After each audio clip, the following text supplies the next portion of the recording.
안녕하세요. 야유의 부동산 정보입니다. 덕운지구의 2년 뒤 전세 시세는 지금과 같지 않을 거라서 덕운지구는 지금 입성하는 게 가장 가성비 좋은 입주 타이밍이라고 생각이 드는데요. 덕운지구를 좋아하시는 분들은 가장 저렴한 분위기인 이때를 놓치지 마시고 입성하시면 좋겠습니다. 오늘 영상은 흔들리는 전세가 덕운지구의 딜레마에 대해서 살펴보는 영상이고요. 그동안 덕운지구의 입주장을 겪으면서 현장에서 겪었던 많은 상담들을 토대로 총평을 한번 해보는 영상이 되겠습니다. 몇 년 동안 코로나를 시작으로 풍부한 유동성과 저금리, 정부 규제라는 삼박자가 지난 2-3년간 가파르게 상승한 주택가격의 버블은 누구나 인정할 수밖에 없을 텐데요. 정부가 3기 신도시 사전청약 발표를 미루는 이유 또한 하락하는 부동산 시장이 더 추락할 것을 고려한 조치라고 저는 개인적으로 분석하고 있습니다. 주택가격 안정세는 연착륙을 시켜야 하는데 지금 시장이 무섭게 빠지다 보니까 정부 역시 대폭락을 초래할까 두려운 나머지 얼마 전에 조정대상 지역을 대규모로 풀기에 이르렀습니다. 시장은 가파른 상승도 가파른 하락도 모두 위험하기 때문입니다. 경착륙으로 가파르게 부동산 시장에 얼어붙으면서 그래도 바닥 지지선을 지킬 것이라는 제 믿음처럼 덕운지구는 선방하고 있는 지역인데요. 상승장에서 호가만 있었을 뿐 입주 전이라 KB 시세는 없었고 분양가와 감정평가만 나오고 있습니다. 간평 금액은 10억에서 13억 이상은 무난히 나오는 덕운지구이고요. 내년 중반기 이후에나 KB 시세가 나올 예정이라 오히려 집값 폭락의 폭풍을 비껴가고 있는 지역이라고 볼 수 있고요.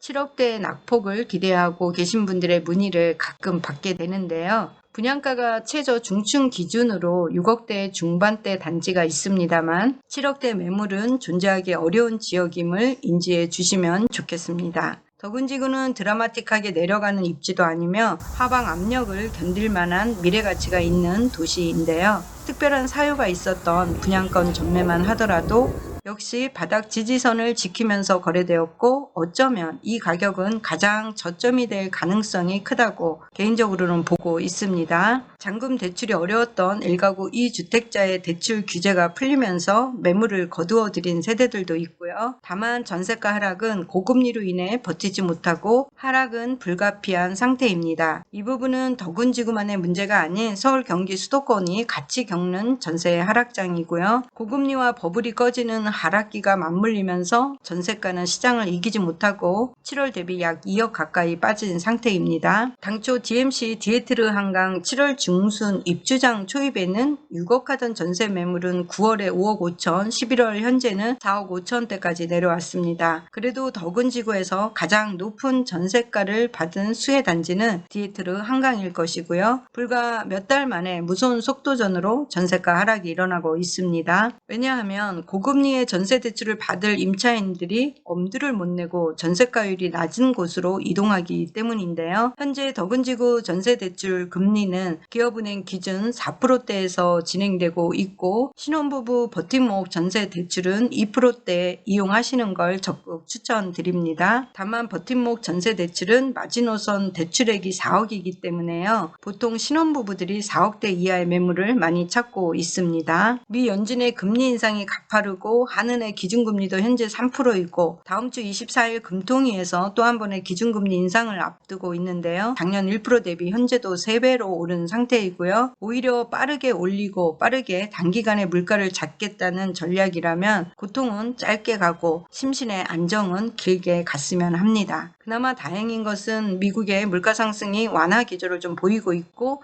킹달러 환율은 오늘 기준으로 1,300원대로 급락했습니다. 다만 연내는 3.25% 금리 인상 기조로 마무리되겠지만 미 연준의 금리 인상 스케줄이 길어지게 되면 더 올릴 가능성이 있어서요. 전문가들의 견해로는 3.5%에서 3.75% 정도의 기준금리에서 멈출 것으로 보고 있습니다. 이후 24년에나 기준금리가 하락할 것이라는 시나리오가 가장 유력해 보이고요. 24년 예상 기준금리는 2에서 2.5% 사이로 전망하고 있습니다. 이런 시기에 입주장이 동시에 터졌으니 덕운지구의 전세가는 당분간 힘겨운 시장이 계속될 것 같고요. 이와 동시에 검단 신도시 신축 전세 입주 물량이 터지면서 고금리로 전세 대출 80%가 부담스러운 가구들의 이동이 좀 일어나고 있습니다. 검단 신도시의 경우 전세 가격이 국평 기준으로 2억 중후반대까지 내려왔고요. 임차인의 대부분 전세 대출은 80%가 많은 것이 현실입니다. 5, 60%의 전세 대출을 받는 분들이 의외로 적다는 것을 임대인들도 참고하시면 좋을 것 같고요. 이러한 통계를 바탕으로 그만큼 고금리 시장에서 높은 전세가를 감당하기는 어렵다는 해석입니다. 또한 마곡이나 상암에 서울 수요를 받으려면 덕은지구를 선택할 만한 이유가 있어야 하는데요. 덕은지구와 마주한 마곡지구의 구축 아파트 전세가도 5억인 것을 감안한다면 행정상 서울이 아닌 덕은지구로 5억 전세가를 주고 오기가 쉽지 않습니다. 서울에서의 전세 이동은 굳이 행정상 주소를 경기도민으로 바꾸면서까지 분명한 이유가 없는 한 쉬운 결정이 아니기 때문인데요. 주민등록 중에 서울시 주소를 가지고 있던 젊은 세대는 경기도로 주소가 찍히는 것을 웬만하면 원치 않는데요. 저도 고향이 서울이고 그런 시절이 있었기 때문에 그분들의 마음을 충분히 이해합니다. 같은 전세 금액으로 비록 구축이라도 서울 행정 주소를 원하는 젊은 세대들이 더 많다는 점도 참고해 주시면 좋겠습니다. 그래도 덕은지구가 지닌 한강 라인과 숲세권, 공세권 등이 좋아서 오시는 분들도 참 많이 계십니다. 저는 개인적으로 상암의 수요가 덕은지구로 들어오는 게 가장 이상적이다라고 생각을 하는데요. 거리상으로도 10분 이내에 있고 상암에 살던 분들은 덕은지구가 낯설지 않은 데다 자연적 환경 인프라도 비슷하고 또 구축에서 신축으로 옮기고 싶은 욕구가 있는 분들입니다. DMC역 주변 역세권 아파트는 구축 기준으로는 4.5에서 5.5억 사이인데요. 역가 2km 이상 떨어져 있는 월드컵 파크 7단지는 전세가가 6억입니다. 연식이 17년이 지났지만 덕은지구와 가장 가까운 단지인 월드컵 파크 7단지의 전세가 하락폭은 최소폭을 자랑하는 단지이기도 한데요. 그렇다면 고양시 관내 유입은 어떻게 될까요? 일산이나 화정, 원당, 원흥, 삼성인데 이쪽에 살아보신 분들은 불편함을 크게 느끼지 못하는 데다가 더 비싼 전세가를 주고 갈아타기가 특히 고금리 상황에서는 더욱이나 어렵습니다. 고양시는 인구 100만을 넘긴 특례시입니다. 창릉 신도시 당해지역 거주를 위해 고양시로 이동하는 인구는 더 늘어날 전망이지만 덕은지구의 고금리로 인해 4억이 넘는 전세가를 감당하기는 쉽지 않은 수요이고요. 일산 주민들은 어떨까요? 일산은 전체적으로 30년 이상 된 구축이라 신축에 대한 수요는 분명히 있습니다만 이분들의 특징이 좀 있습니다. 제가 일산에서 20년 넘게 살았기 때문에 잘 체감하고 있는 부분이기도 한데요. 일산이 너무 편하고 좋은 겁니다. 서울 출퇴근은 멀어도 일산 안에서 살기는 특히 여자들에게는 더없이 좋은 곳이 일산인데요.